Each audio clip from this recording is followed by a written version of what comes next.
Gambling has been inherent in man since ancient times. The first prototypes of dice were found on the territory of Egypt and date back to the 20th century BC, and they could be used both for playing and for divination. People endowed supernatural characters with a similar passion.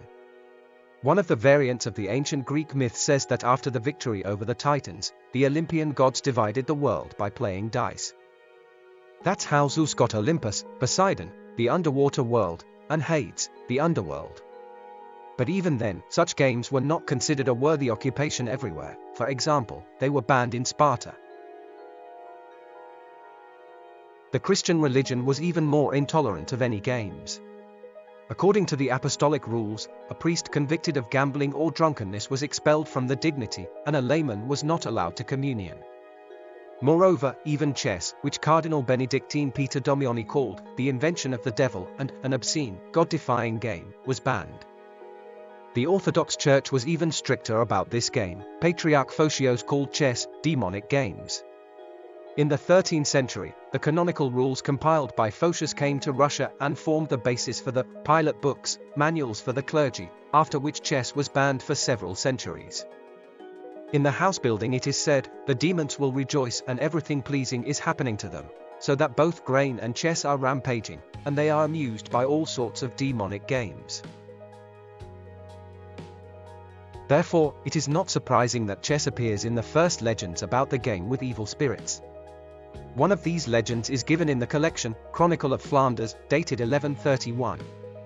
According to her story, a certain monk is forced to spend the night on the territory of an abandoned castle, where many years ago the mistress, deceived by evil spirits, killed her own father. There the monk had to play chess with the devil himself, who appeared before him in the form of a man of enormous stature. At first, the game did not develop in favor of the monk, but after praying, he was able to win, and the next morning he found the skeleton of the former mistress and several chests with silver, with which he built a monastery on this place. Rumor attributed participation in a similar story to the famous chess player, the winner of the first chess tournament Paolo Boy. According to legend, one day he met a beautiful stranger who invited him to play. Boy was able to reach a position where he could checkmate in 2 moves, but found that instead of his white queen, a stranger's black queen was on the board. Then the chess player realized that he was playing with the devil and his soul was at stake. Despite this discovery, Boy was still able to bring the party to victory even in this position, after which the devil disappeared. According to another, later version of the legend, he checkmated the devil in 6 moves, driving his king into a cross of chess pieces. But the most famous mystical plot of the Middle Ages related to chess is the game with death. Such a picture was supposed to show that all people are mortal regardless of their social status, and make you think about the transience of being. This plot appeared on engravings and church frescoes. It was inspired by the famous director Ingmar Bergman when creating the movie The Seventh Seal. Chess is a peaceful, calm game of intellectuals. But there are victims in it, not only on a checkered, white and black board. This game is ancient, and in the old days, when people lived with hot blood, there were frequent cases of deaths due to chess. For example, according to the old Icelandic saga, King Canut, losing, quarreled with Count Ulf and ordered his execution. It was not always possible for the powerful to accept the loss and damage to their reputation. There are also reverse legends about how the rulers could redeem their lives by winning a game of chess. In case of loss, alas, the opponent lost his head. There is a legend about the Belgian Queen and Henriette, who died during a chess game.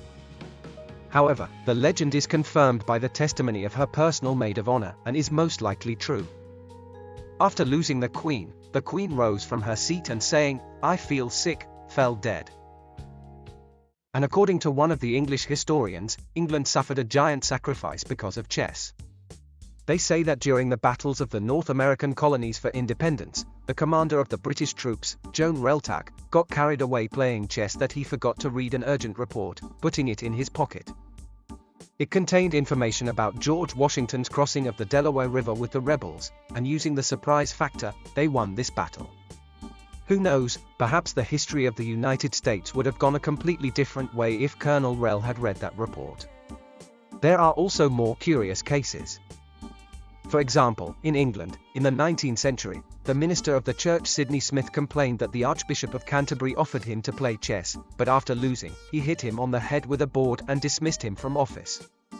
Unfortunately, very often the opponent's losses were not limited to a bruise and loss of work. There are many cases when the game ended with the death of one of the participants. Axes, roses from bottles, and even poisons were used. A funny, albeit scary pitch. An Indian sage played chess all his life. And so great was his passion for this game that death, having come to his soul, found the sage comprehending one of the many thousands of games played. Death was surprised. The sage, noticing the approach of the shadow, invited the guest to sit down at the chessboard. They arranged the pieces. The game lasted for a whole day. And no matter how wise Death was, the sage managed to win. "You won," Death said. "No one has ever managed to beat me. What do you want for your victory?" "One more game," the sage replied without hesitation. "But why?" Death was surprised. "You could ask for a few more years of life, and play enough. What will another game give you?" The sage chuckled. "Chess is like life. What matters is not the number of games, not the number of wins, but how lively and interesting they were, and with whom they managed to play. In all my long life, I have never had a rival more interesting than Death. And what could be better than two parties with her?" And Death agreed. She knew better than anyone that it was not the number of days lived that mattered, but the quality.